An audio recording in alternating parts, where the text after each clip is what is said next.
너 우리 경기도의 경기라는 이름이 내년이면 무려 1000년이 되는 거 알아? 1000년? 1000년이라고 하니 왠지 환상 속의 도시 같다. 1000년의 해를 맞이해서 경기도에서는 투어를 다니며 우리 도민들의 의견을 모으고 있대. 모아서 뭐하게? 우리의 의견을 모아 정책이 되게 한다는 거지. 단순히 1000년이 된 환상 속의 도시가 아니야. 우리의 상상이 현실로 구현되는 곳이야. 대한민국의 심장 경기도. 고려시대부터 불린 경기라는 이름은 어느새 1000년이 되었습니다. 1000년 동안 대한민국의 심장으로 뛰어온 만큼 경기도민의 목소리를 모아 미래 비전을 만들어가겠습니다. 이 캠페인은 경기도와 경기문화재단이 함께합니다.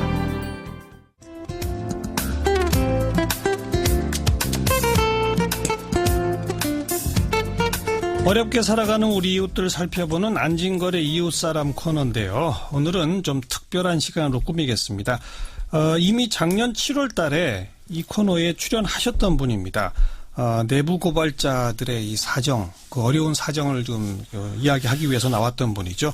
바로 이명박 정부 당시에 이른바 민간인 사찰 사건을 폭로했던 국무총리실의 장진수 전 주무관.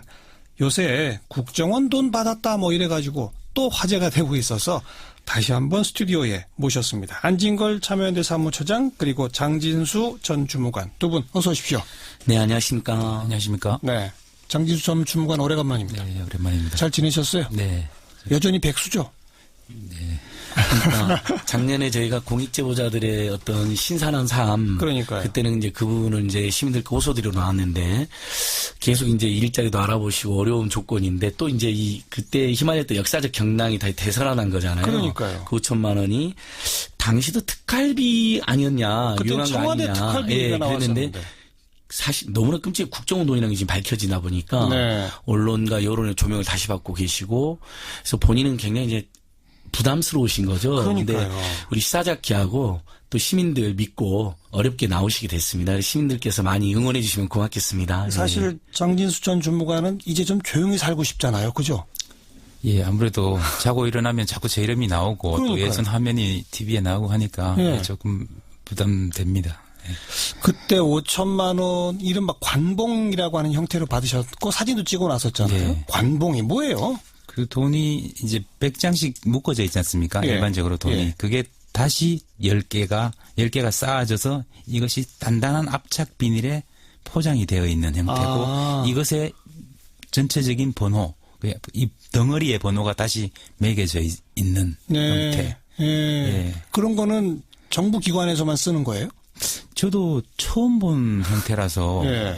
이런 게 있나 이제 그랬었죠. 그걸 그때. 관봉이라고 부르는 이유가 뭔 거예요? 그럼? 어느 기자가 취재를 했는데 예. 예전에 이것을 어떤 기관들에서 관봉이라고 불렀다라고 하는 이제 용어를 이제 밝혀낸 것이고요. 예. 100장씩 묶음이 10개가 쌓여서 비닐로 딱 포장돼 있고 번호가 붙어 있는 네. 그거를 받으신 거죠?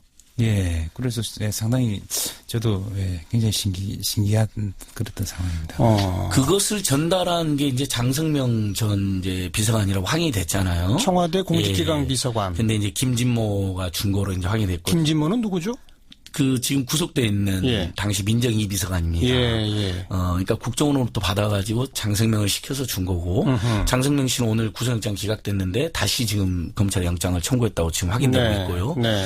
근데 이 관봉이라는 게 당시에도 딱 사진 보면 너무 신기하게 생겼습니다. 예. 그래서 조폐공사에서 찍어서 바로 받은 건데 예. 어디 시중에 유통된 적도 없고 그렇죠. 그러면 이건 누가 만질 수 있겠느냐. 청와대 아니면 국정원일 거라는 추정은 있었는데 이번에 국정원 돈이라는 게 확인이 된 것이고 네. 주무관님 다시 이제 또 그런 역사적 경랑을 떠올리셔야 되니까 그때 이제 폭로하신 이유가 아이들에게 떳떳한 아빠가 되고 싶다. 이 민간인 사찰이라고 하는 끔찍한 권력형 범죄에 이제 초기에는 어쩔 수 없이 연루된 거잖아요. 이제 예. 7급 공문으로 이렇게 인사 발령이 나가지고 예. 또 시키는 대로 했는데 그런 부분들까지 이제 다 고백하시면서 민간 사찰 이게 그냥 2010년도에 그냥 묻힐 뻔했던 사건이잖아요. 간단하게 공직윤리지원관실 일부만 기소했던. 예. 2010년도에 장진주 주무관님이 폭로를 하면서 청와대가 직접 개입했고 청와대가 직접 은폐했다는 굉장히 중요한 사실이 밝혀진 거거든요. 그렇죠. 예. 그 돈 처음 받을 때 이게 어디서 나온 돈인지 모르셨죠?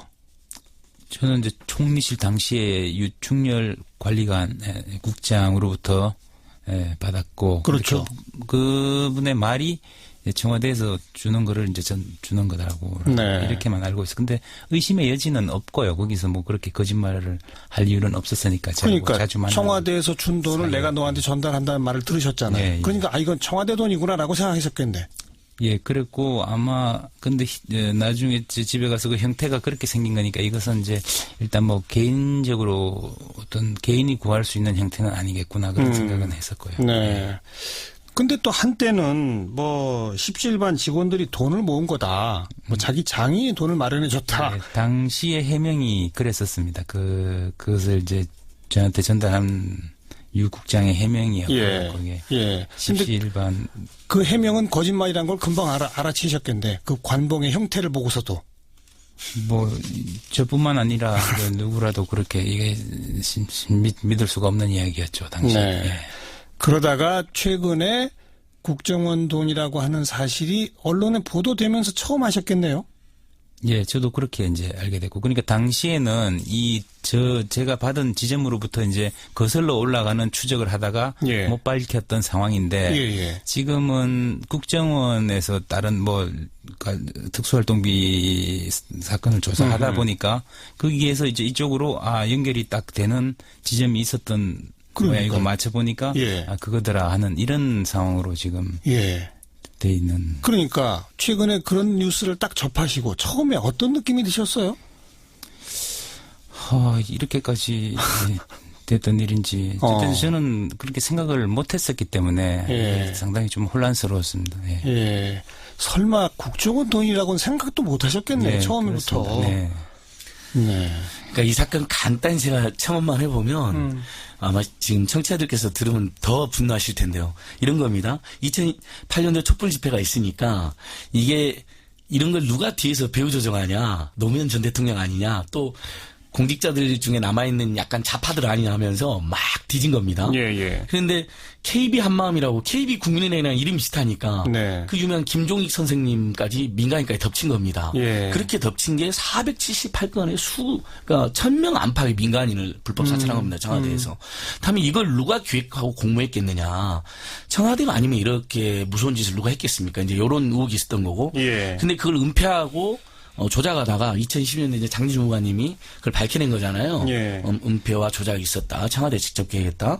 VIP의 지시로 특별관리팀도 있었다. 뭐 이런 건데 예. 이번에 이제 밝혀진 세 번째 진실이 그게 예를 들면 청와대 특활비 정도는 알았는데 국정원으로부터 뇌물 돈을 상납받은. 그렇죠. 그러니까 나라를 지켜라고 국정원에 특별히 줬던 영수증도 제출받지 않았던 그 돈으로 민간 사찰일과 증거인멸과 입막음이라고 하는 2중 3중의 범죄를 저지르는데 악용한 걸 밝혀졌기 때문에 예. 국민들이 더더욱 분노할 수밖에 없는 사건이고 예. 이 시점에서는 사실 국정원 돈이 지금 이렇게 입막음용으로 사용됐다는 것만 지금 부각되는데 그동안 두 번의 검찰 조사에서 민간인 사찰의 전모가 다 밝혀지지가 않았습니다. 지금 수사 중이죠. 네, 그러니까 지금도 이제 수사되니까 예. 국정원 돈을 이렇게 횡령한 악용한 것도 처벌돼야 되지만 민간인 사찰을 저지르고 은폐하고 끝까지 숨긴 이 몸통이 지금 다시 밝혀져야 되는 거죠. 예. 그 당시 총리실에 있는 공직윤리지원관실에 근무하셨죠. 네. 그리고 민간인 사찰을 직접 목격하시고 문제점도 지적하시고 막 그랬었죠. 예. 그런데 그것을 청와대가 바로 관리 감독하고 지시하더라는 것도 직접 보셨죠. 예, 그건 뭐. 그것도 청와대 민정수석실이 아니라는 것도 보셨죠. 예, 그렇습니다. 예. 노동비서관이었던가요, 그때? 예. 그때 어떻게 생각하셨어요? 왜 노동비서관이 이런 일을 시키지? 이런 생각 안 하셨어요? 제가 이제 1년 뒤에 거기를 합류를 했는데 예. 이 조직이 만들어지고 이미 제가 갔을 때는 그렇게 정리가 다 돼서 그렇게 운영되고 있었고 예. 또 노동비서관과 민정수석실 사이에 약간 그 주도권 다툼이 있어서 일심 충성 문건이라는 문건도 이제 그때 만들어지고 충성 문건? 예, 이 민정수석이나 이런 정식 라인으로 지휘하는 것보다는 예. 일심으로 충성하는 이 비선 라인을 통해서 예. 이 조직을 지휘하는 게 맞지 않느냐라는 식의 보고서를 작성을 해서 올렸던 그런 일도 있었고. 일심 충성. 문건으로 그렇게 알려져 있습니다. 그 문건은 총리실에서 만든 문건이에요? 예, 그리고 다 공개가 이제 돼 있는 문건이고요. 네. 예. 네.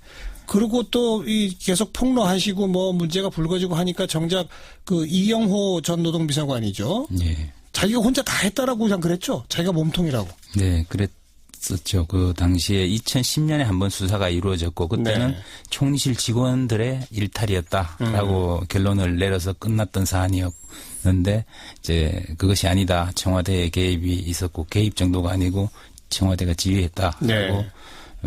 제가 이제 폭로하시고. 진실을 말하게 되면서 재수사가 진행됐고 그때 이제 재수사가 진행될 무렵에 본인이 몸통이다라고 네. 그렇게 기자회견을 하기도 예, 했어요. 2012년 3월 21일의 일이었습니다. 아마 시청자 여러분 많이들 기억하실 거예요.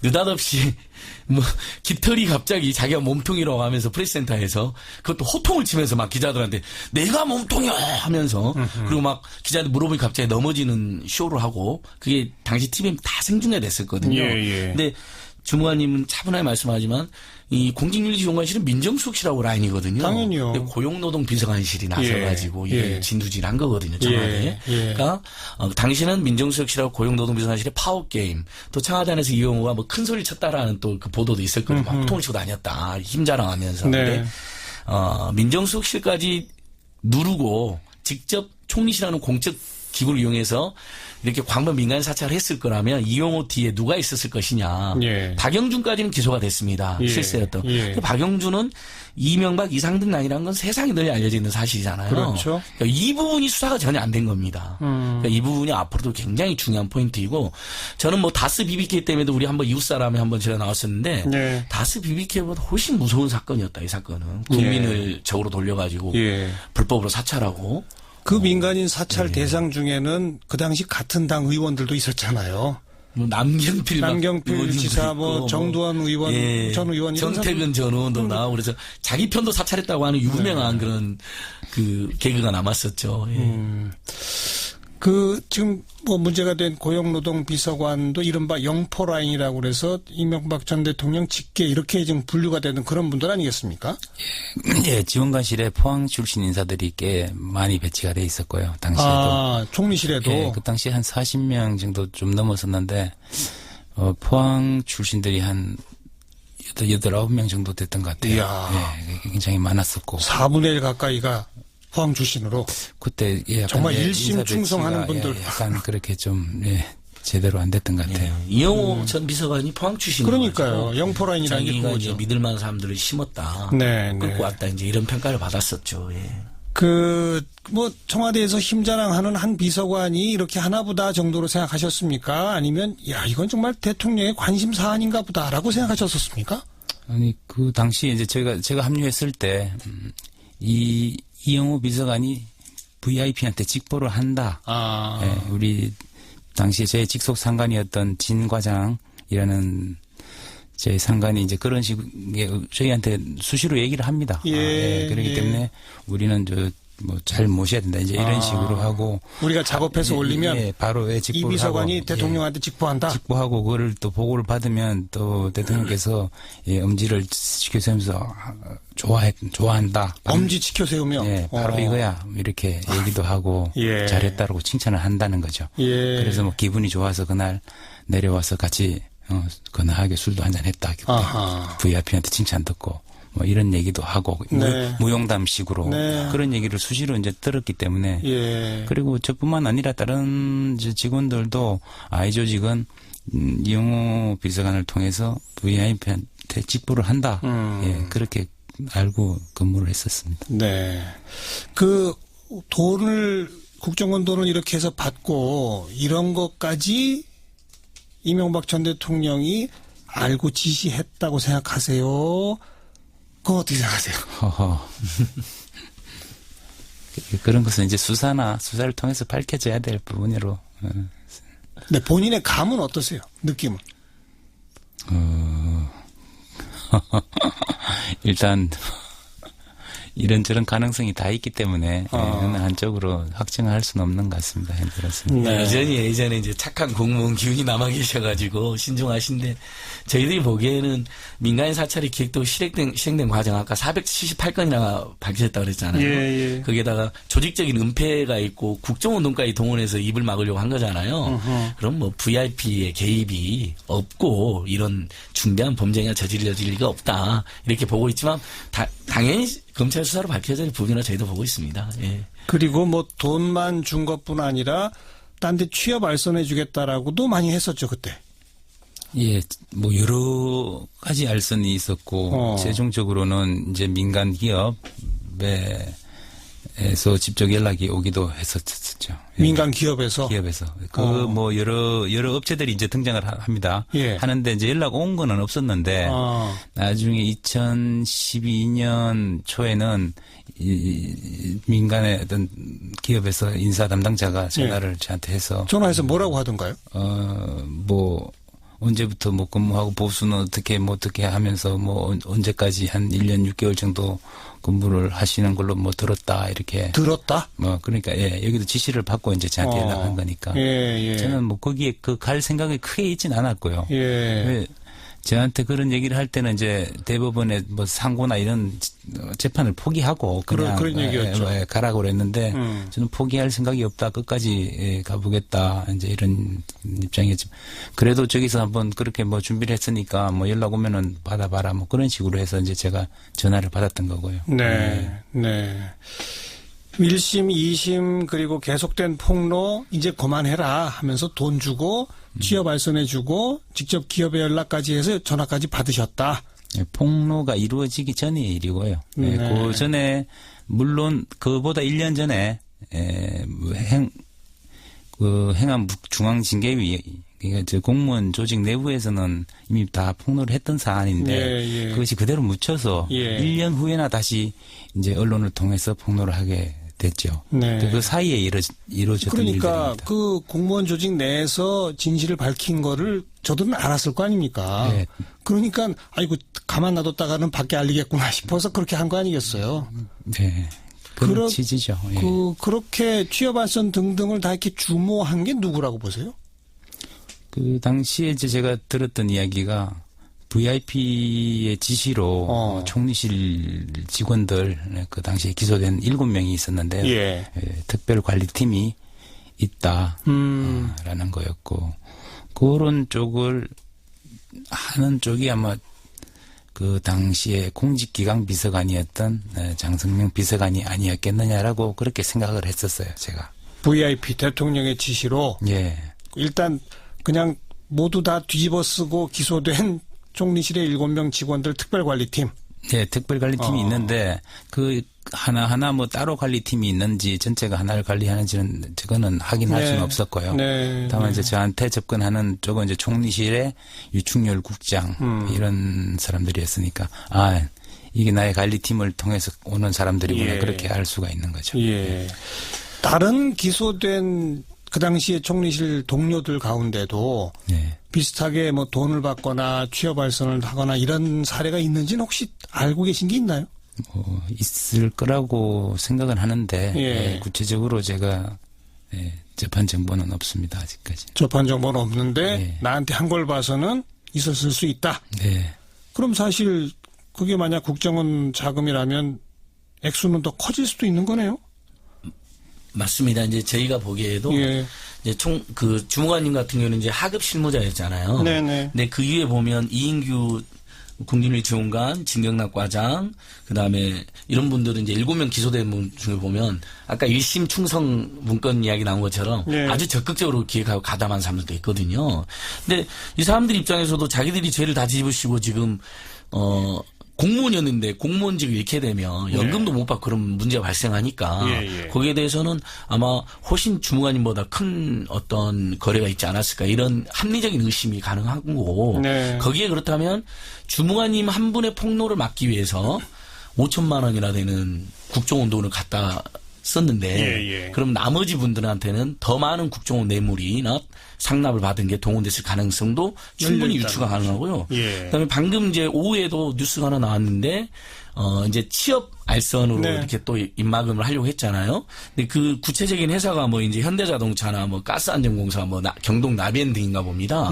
그래서 그 지금 말씀하신 장성명 전 비서관이 뭐 이렇게 압력까지 행사를 했다는 거 얼마나 애가 탔으면 청와대 직접 나서가지고 야 빨리 지금 좀 해줘 막 압력을 행사한 부분이 지금 검찰이 그 부분까지 혐의로 잡고 영장 재청구 때도 이렇게 적시한 것으로 지금 추정이 되고 있거든요. 그러니까 알려지는 것을 막기 위해서 이 권력의 VIP까지 연루된 가능성이 매우 높은 사건이 그걸 막기 위해서 필사적으로 돈은 돈대로 어떤 채용은 채용대로 그렇죠. 이렇게 시도한 것으로 봐도 무방할 것 같습니다. 물론 아주 정교한 팩트는 수사로 밝혀져야 되지만 분명한 건 그런 시도가 있었다. 지금이 이게 세 번째 수사잖아요. 맞습니다. 2010년에서 어쨌든 정권이 이제 박근혜 정부로 넘어가 버리면서 수사가 안 돼 버린 거예요. 당시 시민단체들, 인권단체 다 고발하고 그랬었는데 제가 아까 그래서 말씀드린 것처럼 제대로 안 밝혀졌습니다. 이 사건은요. 그 윗선이 안 밝혀졌. 그렇죠. 이영호가 몸통이라고 생각하는 우리 국민 아무도 없습니다. 본인이 몸통이라고 하니까 웃겨서 그런 거지. 그다음에 이번에는 계기는 국정원 특활비, 아니 국정원의 상납 뇌물, 그렇죠. 상납 금액으로 시작한 거지만은 그러다 보니까 민간인 사찰이라는 더 중요한 범죄가 지금 다시 국내 사회에서 회자되고 있는 것이죠. 그래서 세 번째 수사인데 장진수 전 주무관 혹시 검찰에서 부르던가요?